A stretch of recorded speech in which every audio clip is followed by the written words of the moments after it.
They call it the Enchanted Forest of Siquijor. But don't let the name fool you. It's not the happy kind of enchanted. Not with sparkling fairies and singing animals. No, this place is dark. It's a place where nightmares are born. The trees are old, older than anyone can remember. Their branches twist together like bony fingers, blocking out the sun. Even on the brightest day, the inside of the forest is like twilight. The air is thick and heavy, making it hard to breathe. It feels like the forest is watching you, waiting for you to make a mistake. People in the nearby village have stories. They whisper them late at night, when the wind howls outside their windows. They talk about the forest as if it were alive, a hungry beast that waits patiently for its next meal. They say the forest doesn't just take people, it swallows them whole. One minute you're there, standing at the edge of the trees, and the next, you're gone. Vanished without a single trace, no footprints, no torn clothing, nothing. It's as if you were never there at all. The villagers warn travelers to stay away. Don't go near the trees, they say. The forest remembers everyone who enters. Many have tried to be brave. They laugh at the stories. They call them old folk tales, silly superstitions for children. They think they know better. A group of tourists once boasted they would map the whole forest. They packed their bags with fancy gadgets, GPS trackers, and bright flashlights. They marched toward the tree line with big smiles on their faces, waving to the worried villagers. They promised to be back by sunset with photos and proof that the forest was just a forest. But sunset came and went. The night grew dark, and they never came back. The forest just sits there, silent and still.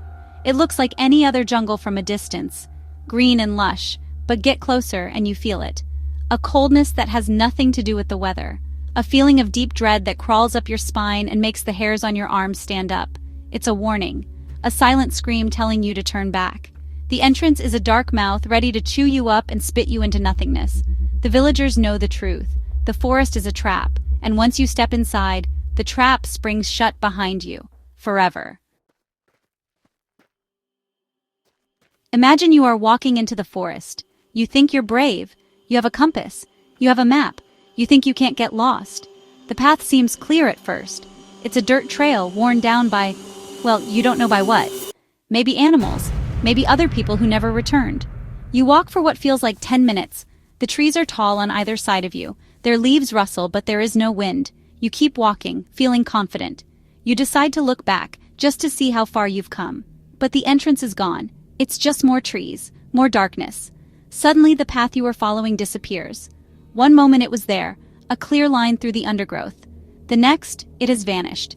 It's just a wall of tangled vines and thick bushes. You turn around, thinking you can just retrace your steps, but the path behind you is gone too. Panic starts to bubble in your chest. Your heart beats faster. Thump, thump, thump. It's so loud you think the trees can hear it. You are surrounded. Every direction looks exactly the same.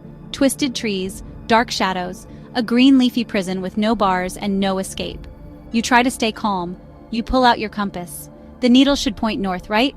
But the needle is spinning. Round and round and round it goes, like a crazy dancer at a party. It's useless. Your phone has no signal, of course. The screen just says, no service. You scream for help. Your voice sounds small, swallowed by the immense silence of the woods. No one answers.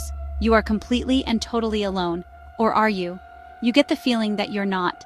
A cold spot drifts past you, like someone opened a freezer door right next to your skin. Lost people do strange things. They start to run.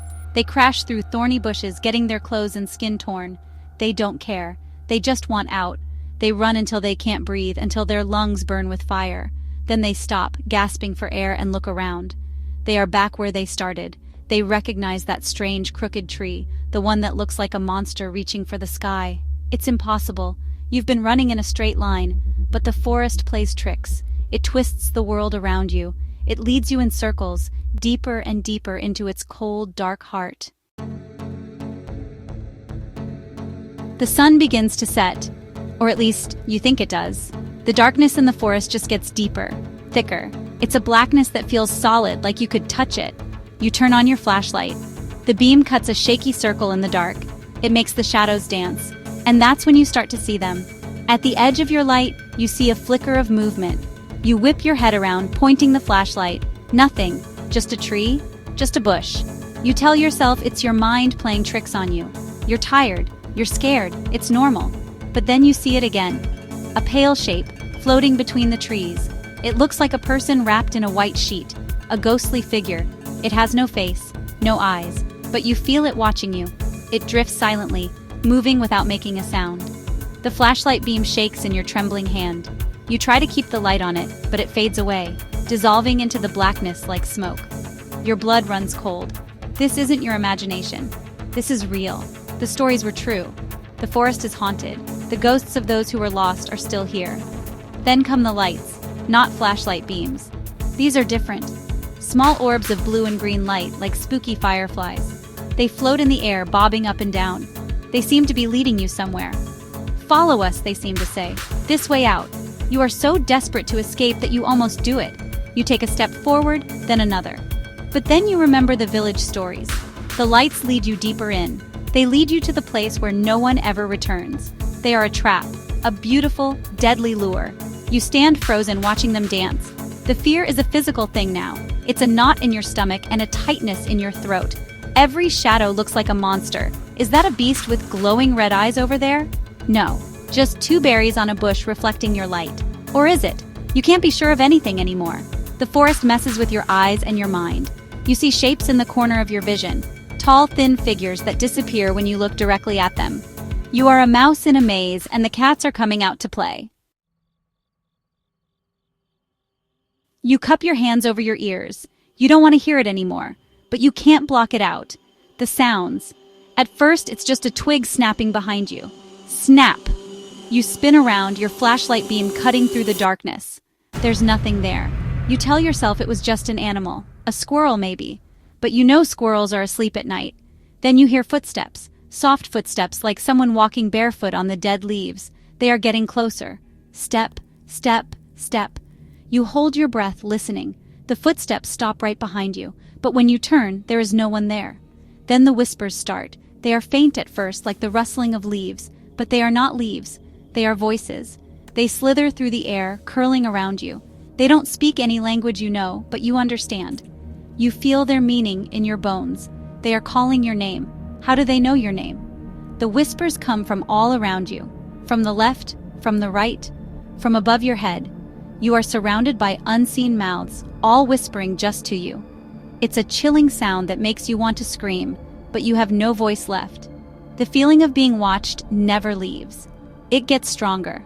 It's like 1,000 invisible eyes are on you. You can feel their gaze on the back of your neck, cold and sharp. You are the main attraction in a show for ghosts. You start to feel dizzy. The air is so cold it hurts to breathe. You feel a hand on your shoulder, a freezing cold hand. You scream and swat it away, but there's nothing there. Was it a branch? Or was it one of them? One of the spirits of the forest reaching out to claim you as their own. No one knows what truly happens to the people who get lost. Do they starve? Do they fall? Or does something else get them? The mystery of the enchanted forest of Siquijor remains. The villagers stay in their homes, they lock their doors, they pray for the souls who were brave or foolish enough to enter. The forest keeps its secrets. It stands there, dark and silent, waiting. What is inside? What happens in the deepest, darkest part of the woods? Maybe some mysteries are better left unsolved. Maybe some doors are best left unopened.